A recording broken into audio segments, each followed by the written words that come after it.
Hello everyone, this is Ambassador Ata Shahid with Dream Global. I hope wherever you are, you would be safe and sound. We wish and pray for your safety during this rainy and flood season. Our today topic is also floods in Pakistan. Floods in Pakistan are not new. Unfortunately, we have remained suffering from these floods since 1948.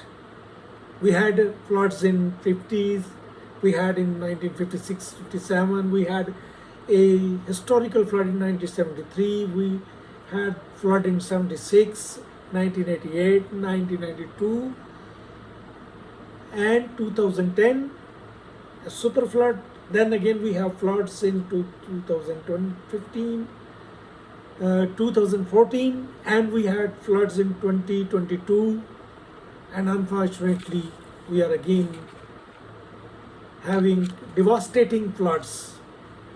So far over 800 people in Punjab, KPK, Gilgit and Baltistan have unfortunately lost their life. Over 2,300 villages have been flooded. Over 1 million people have been displaced, along with 4 million cattle which have also been displaced. There have been damages to crops, and the economic costs are high. I will not take a long time to describe the situation, but I will raise certain questions. As during the last 8 decades we have more than 10 floods. Have we learned any lesson? Yes, it's difficult to predict and control floods, but at the same time, it is possible to manage the floods. So have we been able to manage these floods?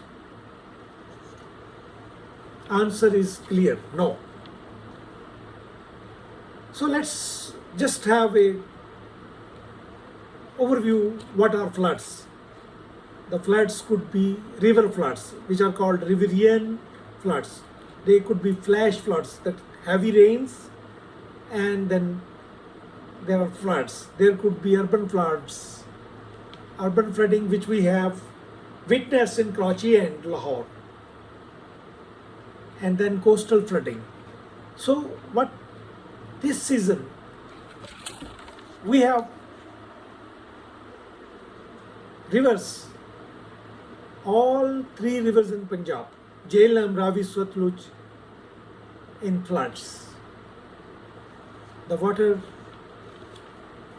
is pouring outside the rivers. Why? Main reasons. We have not managed our river.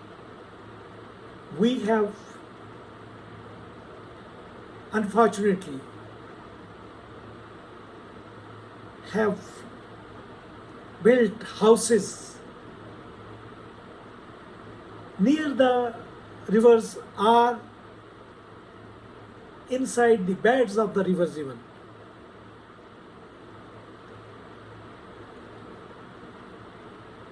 Naturally, along the riverside there are bela forests which are fed through the floods.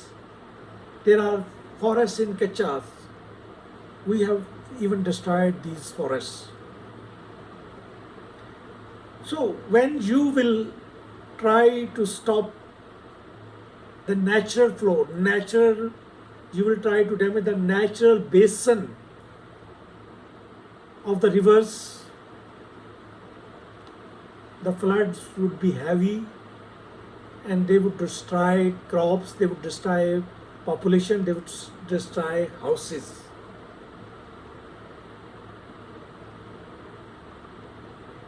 So what we need to do, we need to do an integrated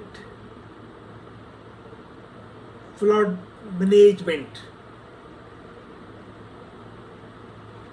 As the floods can only be managed, cannot be totally controlled, but these can be managed. Therefore, we have to create a flood resilient Pakistan. And how we can create a flood resilient Pakistan? It's not a one-day job. But I give you the basic points. Do not stop the natural flow of rivers. Do not deforest catchment areas of the rivers, because through forest, the water infiltrate and groundwater is recharged, which is essential, which will lessen the floods. Do not build buildings alongside river beds. Plant bela forest, plant kacha forest. So I will enumerate 4 steps which are necessary to manage the floods and to control the floods and to lessen the damages through these floods. Number 1, integrated flood risk assessment. You have to do integrated flood risk assessment. It should not be one aspect, it should be a wholesome practice. We need to have an early warning system for this, as most of the rivers, they come from Jammu and Kashmir, which is occupied by India. Therefore, we have to coordinate with India also. And for this, there is a mechanism, Indus Water Commission. Although India suspended Indus Water Treaty, but lately they are providing us data. But unfortunately, the time period or warning period is very short. So we have to coordinate with Indians for early warning system. We have to make infrastructure. We have to strengthen the infrastructure and water management. We don't need big dams, we need smaller dams. And that smaller dams will help us not only to control some of the floods, but also the essential water which is needed when there would be droughts. We need, third, to protect and restore natural flood plains, whatever the natural, whether it's Ravi, whether it is Satluj, whether it is Jhelum, whether it is Indus. We have to protect its natural floodplain. So we have to reassess how much area with peak water would be underwater. So we have to leave that area. We can do cropping, but we should not build any permanent structures there, like housing, like homes. No. We can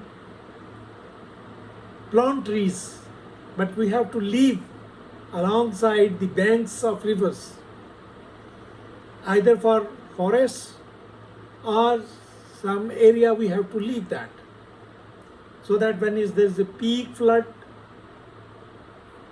it could be channeled to those areas which are alongside the banks and where there is no population. And fourth point, which is very important, we have to live with this flood. So we have to prepare the community, and we have to do emergency planning. As I earlier said, the community should know that during high monsoon, and this is the duty of the government and the departments like NDMA, like provincial disaster management authorities, like flood commission, to inform the people beforehand that flood is expected. We have to use the technology. We have to use satellite data. We have to use aerial photography. We have to use artificial intelligence. We have data of rivers over 150 years. So we can simulate. We have to do the simulation that when next flood is expected. And we have to coordinate with Indians. While taking all these steps, we can build a flood resilient Pakistan. My friends, I'm sorry for the loss of life, loss of cattle, loss of crops, but we could have managed this, we could have avoided this if we would not have interfered with our channels. So let's decide that we will have a 10 years plan for management of our river system, for building smaller dams, and for planting trees in catchment areas, and preparing the communities which live alongside the rivers. I hope after having over 10 floods in the last 8 decades, now we will not have to suffer. But for that, we need an integrated flood management system. Thank you very much.